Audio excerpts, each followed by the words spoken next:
The news, good evening. Hoteliers on Pralay have expressed their disappointment in regards to the procedure for financial assistance for job retention in the private sector. A meeting was organized recently by the Seychelles Hospitality and Tourism Association, the SHTA, to discuss this issue.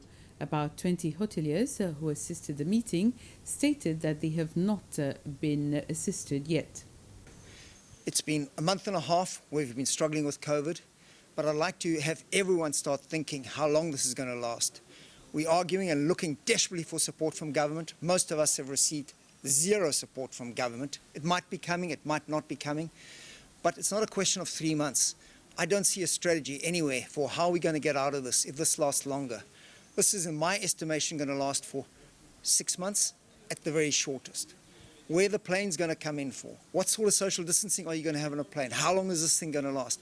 But most likely it's going to be an 18-month or 2.5, 3-year situation we're in. So what thinking is there to enable us as hotels, as taxpayers, the people who actually pay the budget that government's busy using at the moment to survive, to maintain our employees? We need flexibility. We need a longer-term vision so that we can actually get out of this.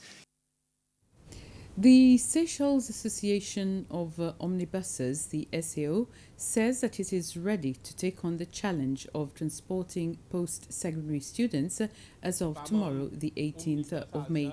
The association held 3 separate meetings with omnibus operators today to brief them about guidelines for operators and drivers of public transport, regulations of the Health Department and the Ministry of Education and Human Resource Development, as well as the association's Code of Ethics. They were also briefed about their mode of operations and conditions in view of the COVID-19 pandemic. There are 65 registered omnibus operators so far and around 100 omnibuses of 30, 15 and 12 seaters. They will be involved in the transportation. It will cost between 450 to 1,000 rupees per trip, depending on the number of seats and the distance travelled. I can say confidently that we are ready to provide the service as from tomorrow morning, but we are a bit tight with the schedule because everything was done a little bit a bit late. But we've been working throughout the night just to get everything ready. All structures are in place. We've been negotiating with government, with the school. We've been on contact on hourly basis. So yes, we are ready. The omnibus operators, basically, they have all agreed on the price that we are charging government. A group of councillors and other staff from the Ministry of Education on Pralay and Ledig have followed a training on psychological first aid.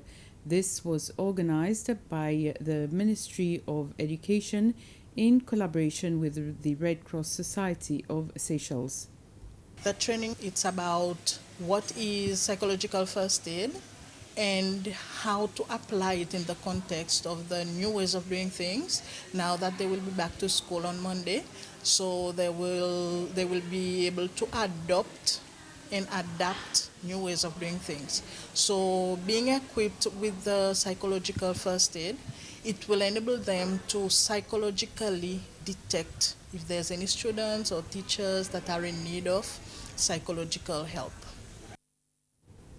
Designated teachers of primary and secondary schools, professional centres and other staff members of the Ministry of Education and Human Resource Development who will be involved in the screening of school children, teachers and visitors to public schools learned about how to use infrared thermometers and screening procedures during a workshop at site yesterday.